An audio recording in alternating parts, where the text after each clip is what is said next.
হ্যাঁ, তোমার স্ত্রীকে দেখছি না, ওনাকে ডাকো। উনি একটু বেরিয়েছেন। আমি তো আপনাকেই ঋষির স্ত্রী ভেবেছিলাম। ভুল ভেবেছেন স্যার, আমি ওনার স্ত্রী নই, এ বাড়ির আশ্রিতা। স্যার আপনি তো একটাও মিষ্টি খেলেন না, খান না। ওনার স্ত্রী এই তো চলে এলো বলে। দীপদা, বৌদিকে একবার ফোন করে দেখো না কত দূর আছেন। ফোন? হ্যাঁ, ফোন তো একটা করাই যেতে পারে। আসলে উনি শপিংয়ে গেছেন তো, তাই বোধহয় দীপদা ডিস্টার্ব করতে চাইছেন না। না না, ডিস্টার্ব করা একদম উচিত নয়। সবে সবে বিয়ে হয়েছে, আর এই সময় তো ঋষির পকেট হালকা করা ওনার কর্তব্য। কি বলো ঋষি? নাটক তো জমে উঠেছে, আর এতে আমার কোনো পাঠ থাকবে না তা কি হয়? নমস্কার, আমি ঋষির দিদি রোশনি। নমস্কার নমস্কার। আমি একটু আগেই চলে এসেছি আপনাদের বাড়ি। আশা করি আপনাদের অসুবিধায় ফেলিনি।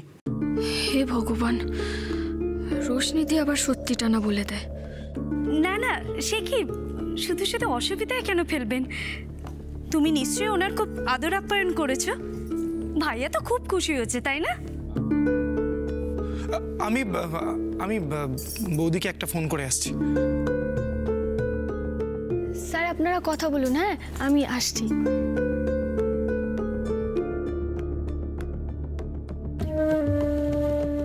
আলাপ হলো ওর সাথে, কেমন লাগলো? ভদ্রমহিলা খুবই ভালো, আপনাদের খুব প্রশংসা করছিলেন। আমি তো প্রথমে ওনাকেই ঋষি। স্যার আপনি কি প্রেফার করবেন, চা না কফি? এনিথিং। ওকে দেখে কি ভেবেছিলেন বললেন না তো?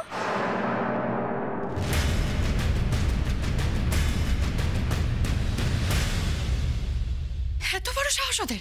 আমাকে আমাকে ঘরের মধ্যে বন্ধ করে রাখে। কি ভেবেছে আমাকে আমাকে শাস্তি দিয়ে যাবে, দিনের পর দিন অত্যাচার করবেন, আমি মুখ বুজে সহ্য করবো? কিছুতেই না।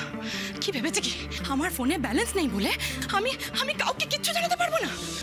না, 100তে ফোন করতে তো আর টাকা লাগে না। আমি যদি ওদের সবাইকে জেলের ঘানি না টানিয়েছি, তাহলে আমার নামও বর্ষা নয়।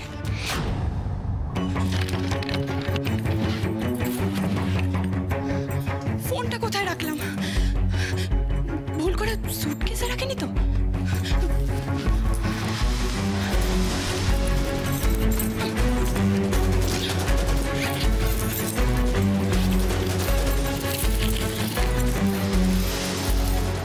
কি হলো? এই ব্যাগে তো একটা মাত্র 500 টাকার নোট ছিল, কোথায় গেল? কুনাল কাল রাতে আমার সুটকেসে হাত দিয়েছিল আর বলছিল ও নাকি ঘুমের ঘরে করেছে। তার মানে ও আমাকে মিথ্যা কথা বলেছে। ও আসলে আমার গয়নাগুলো খুঁজছিল, আর সেটা না পেয়ে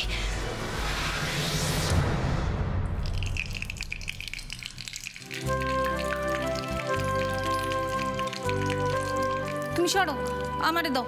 আরে দাও না আমাকে, আমার একটু দেরি হবে কাজটা করতে, দাও আমি করি, দাও।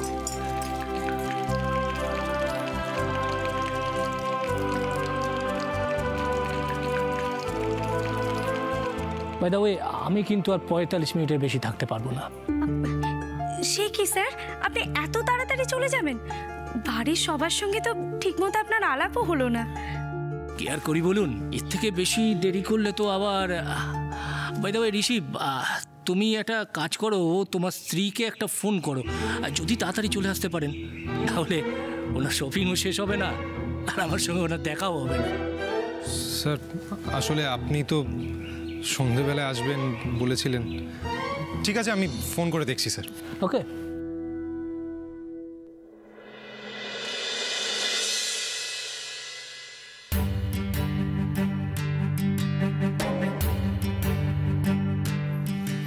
আমার বসের সামনে এত বাড়তি কথা বলার কি দরকার ছিল? উনি এখন অপেক্ষা করে আছেন আমার বউয়ের সঙ্গে দেখা করবেন বলে। কি বলবো ওনাকে আমি? আপনার মনের স্বাদ মিটিয়ে আমাকে অপমান করা হয়ে গেছে তো? এবার আমাকে বলুন, আধ ঘন্টার মধ্যে সে কি উড়ে আসবে?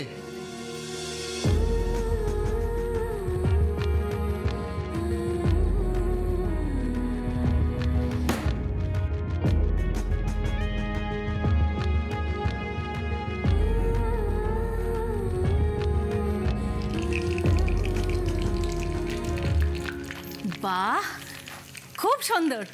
দাও, আমারে দাও। আমি আর কি করলাম বলো তো, শুধু তো ভাজলাম চপটা, সবটা তো মোটামুটি করাই ছিল দেখে।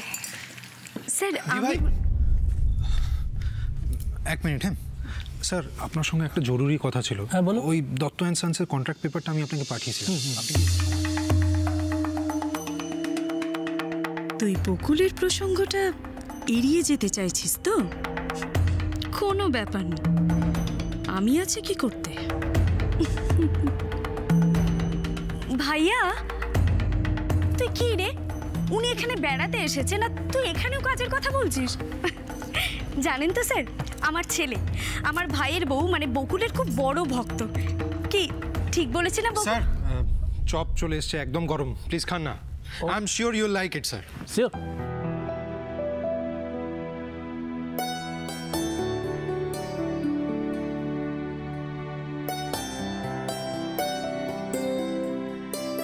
এক্সেলেন্ট, দারুণ বানিয়েছেন তো। আমি শুধু ভেজেই এনেছি চপগুলো, ওই চপের পুর বাকি সব কাজ তো কাকিমণি করে রেখে গেছিলেন। আমি বাইক চালানো ছাড়া আর কোনো কাজ পারি না।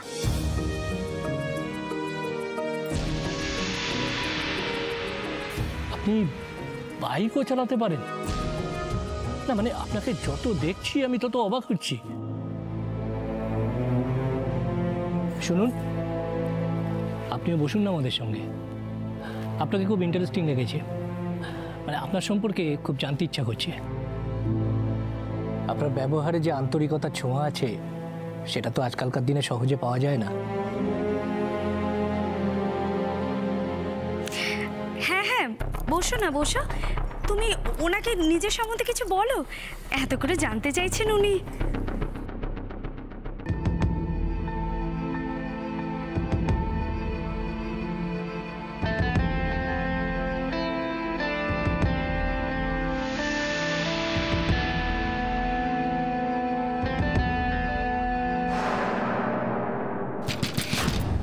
দরজাটা খুলুন প্লিজ, দরজাটা খুলুন, দরজাটা খুলুন।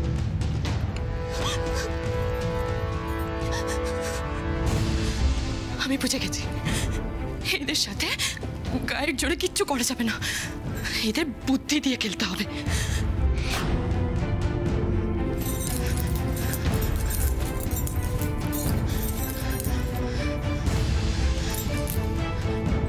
পিসিমা, ও পিসিমা, আমার ভুল হয়ে গেছে, প্লিজ আমায় ক্ষমা করে দিন। আমি আমি আর কোনোদিনও আপনার কথার অবাধ্য হব না। প্লিজ দরজাটা খুলে দিন, প্লিজ দরজাটা খুলে দিন।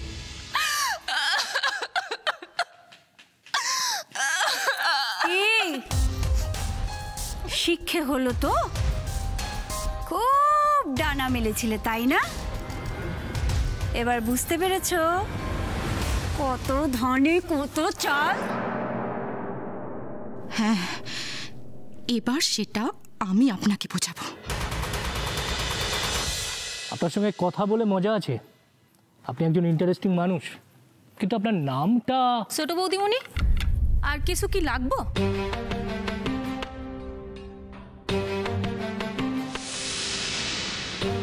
কিছু লাগবে না সুন্দরীদি। আচ্ছা, উনি আপনাকে ছোট বৌদিমণি বললেন কেন? আসলে এই বাড়ির সবাই আমাকে এত ভালোবাসে যে কারুর কাছে আমি ছোট বৌদিমণি, কারুর কাছে আমি ছোট বৌমণি, কারুর কাছে আবার আমি মস্তান, ওস্তাদ এইসব নামেই পরিচিত। মাঝখান থেকে আমার নিজের আসল নামটাই চাপা পড়ে গেছে।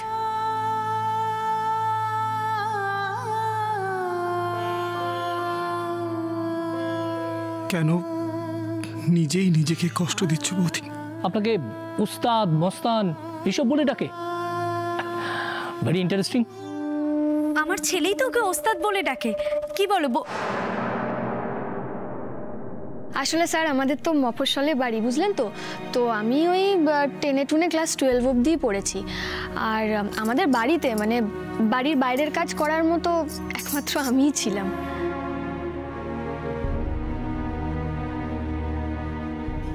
আর আমার সব সময়ের সঙ্গী ছিল আমার বাবার বাইক। শোন, বাইকটা কিন্তু খুব সাবধানে আর যত্ন করে নিয়ে যেতে হবে। জানি বস, মেসোমশাইয়ের বাইক।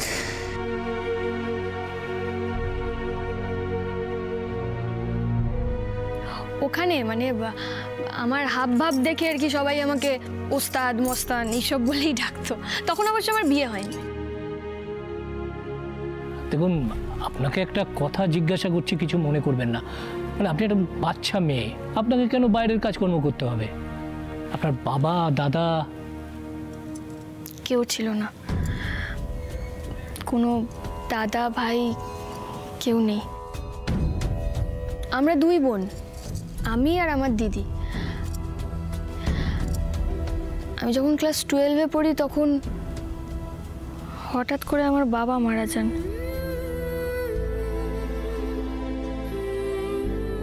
তারপর যা হয় আর কি, আমাদের তো খুব একটা মানে সচ্ছল অবস্থা ছিল না। মাঝখান থেকে আমার পড়াশোনাটা আর করা হয়নি, জানেন তো। আর আপনার দিদি? ওর দিদি তো আমার দিদি মাস্টার্স করেছে, খুব ভালো রেজাল্ট করেছে।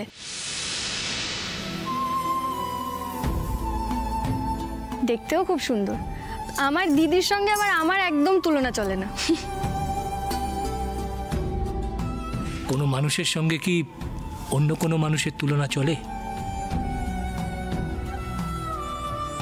হয়তো চলে না, কিন্তু তুলনা তো করা হয়।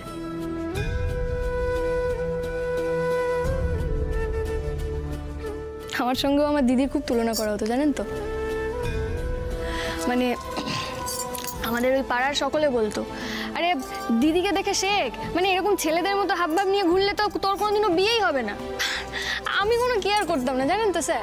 মানে আমার ওইসব বিয়ে ফিয়ে করার কোনো শখ ছিল না। আমার সিম্পল প্ল্যান ছিল, আমি আমার মা ঠাম্মিকে নিয়ে থাকবো। হ্যাঁ, দিদির বিয়েটা খুব মানে ধুমধাম করে দেওয়ার আমার ইচ্ছে ছিল।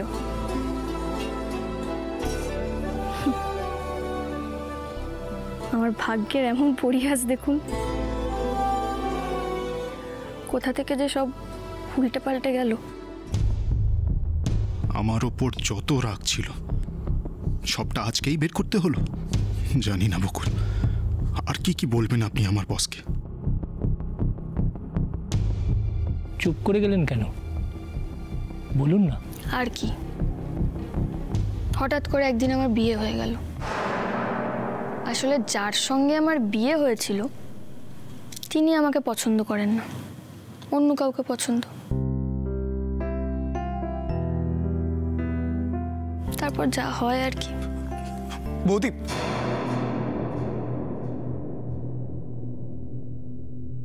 না মানে বৌদিরা তো এখনো এলো না। এই তো মেঘনা চাইতেই জল। এভাবে এগোতে থাকলে বকুলের মুখ দিয়ে এক সময় না এক সময় বেরিয়েই যাবে যে বাড়ির বউ হওয়ার কথা ছিল বর্ষার। আর এটা যদি একবার মুখ ফসকে বেরিয়ে যায়, ভাইয়ার অবস্থাটা দেখার মতো হবে। তারপর কি হলো? মানুষ আসলে বাইরের চাকচিক্যটাই দেখে, কেউ ভেতরটা দেখার প্রয়োজনই বোধ করে না। আমার বড় তাই করলো, জানেন। 1 বছর কোনো রকমে আমার সঙ্গে কাটিয়ে তারপর আমাকে ছেড়ে চলে গেল। তার জন্য অবশ্য আমি তাকে কোনো দোষ দিই না।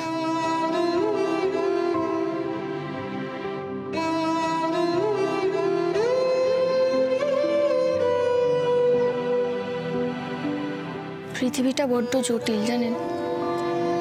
আর মানুষ হচ্ছে তার থেকেও জটিল একটি প্রাণী। আমিও ওনার চলে যাওয়াটা মেনে নিলাম,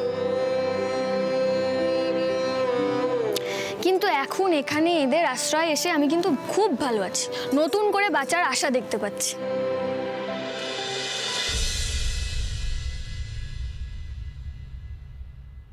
এ কি, আপনি তো কিছু খেলেনই না। আমি তো বক বক করে আপনার কতটা সময় নষ্ট করে দিলাম বলুন তো। নষ্ট কি বলছেন?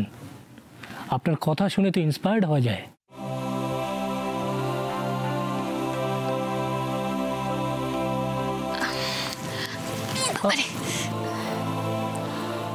আজ আমি আপনাকে কিছু দিতে চাই। আমাকে? মানে স্যার আমি তো... প্লিজ না করবেন না, আপনি নিলে আমার ভালো লাগবে। স্যার উনি যখন নিতে চাইছেন না তখন ছেড়ে। প্লিজ ঋষি, আমাকে না করো না। হ্যাঁ, উপহারটা আমি তোমার স্ত্রীর জন্যই এনেছিলাম। নেক্সট টাইম যখন আসবো তখন না হয় আবার নিয়ে আসবো।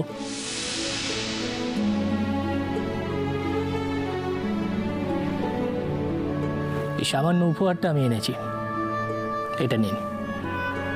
প্লিজ না করবেন না। স্যার মানে এভাবে উপহার নেব, মানে কিছু না করে উপহার নিতে আমার খুব লজ্জা করছে স্যার। প্লিজ। Thank you. আপনি জানেন না আপনার নিজের যোগ্যতা কি। আমার অভিজ্ঞতা তো কম নয়, আমি বুঝেছি। আপনি চাইলে জীবনে অনেক দূর যেতে পারেন।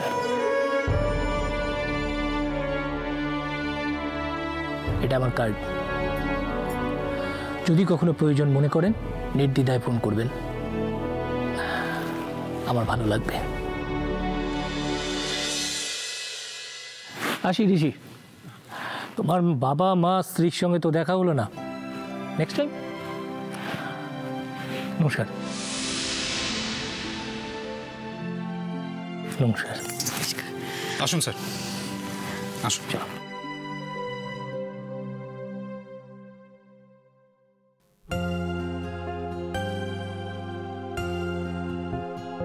বকুল,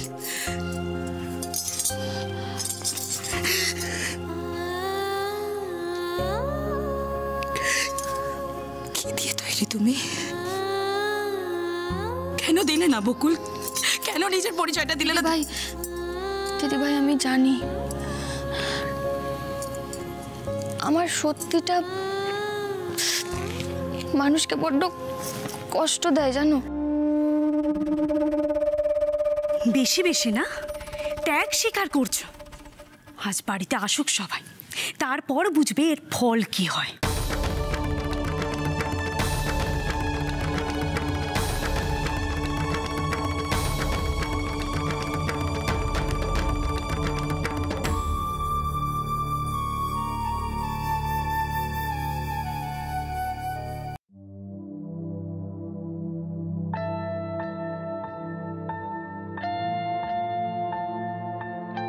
স্যারের সামনে ওই কথাগুলো বলার মানেটা কি?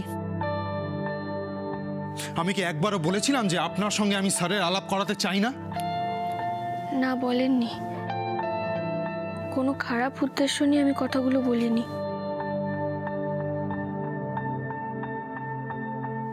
আর আপনাকে অপমান করতেও চাই না। ও, অপমান করতে চাননি আপনি? আচ্ছা, তাহলে ওগুলো কি ছিল? বাইক চালানো ছাড়া আপনি কিছুই জানেন না।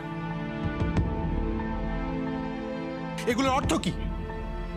এই কথাগুলো বলা মানে আমাকে অপমান করা নয়? আপনি এ বাড়ির আশ্রিতা, এই বাড়ির লোকজন সবাই খুব ভালো বলে আপনাকে আপন করে নিয়েছে, এটা আমাকে বিদ্রূপ করা নয়?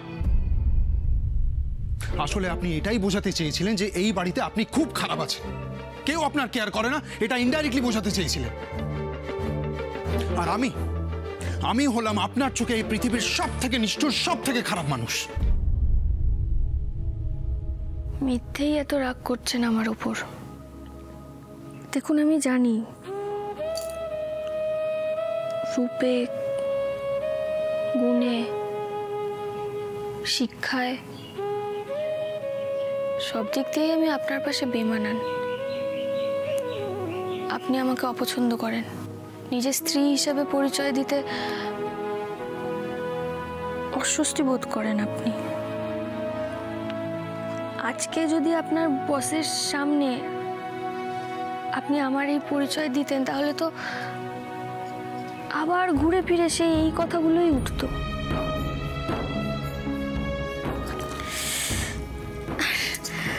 আর কি অদ্ভুত ব্যাপার জানেন, আমি যতদিন এই বাড়িতে থাকবো ততদিন এই কথাগুলো উঠবে, আর আমাকেও মুখ বুঝে সবটা মেনে নিতে হবে। এইসব বলে তো আপনি আবারও প্রমাণ করতে চাইছেন যে আমি হলাম স্বার্থপর, অবুঝ, আর আপনি হলেন মহান। বাহ, আমার অন্যায় ব্যবহার সহ্য করেও শুধুমাত্র আমার ভালোর জন্য আপনি আমার সঙ্গে আছেন, রাইট? এত জটিল করে কখনো ভাবিনি জানেন। যতদিন এই বাড়িতে আমার দরকার আছে ততদিন থাকবো, যখন প্রয়োজন ফুরিয়ে যাবে চলে যাব। আমি তো হাজার চেষ্টা করেও আর যাই হই না কেন কোনোদিন তো আমার দিদির মতো হতে পারবো না। আমি জানি না তোর তোলের দিনের কথা আদৌ মনে আছে কিনা। আপনাকে বললাম না আমাকে ছেড়ে কোথাও যাবেন। আই লাভ ইউ বর্ষা। তার মানে আপনিও সেদিন বর্ষার কথাটা শুনে ফেলেছিলেন?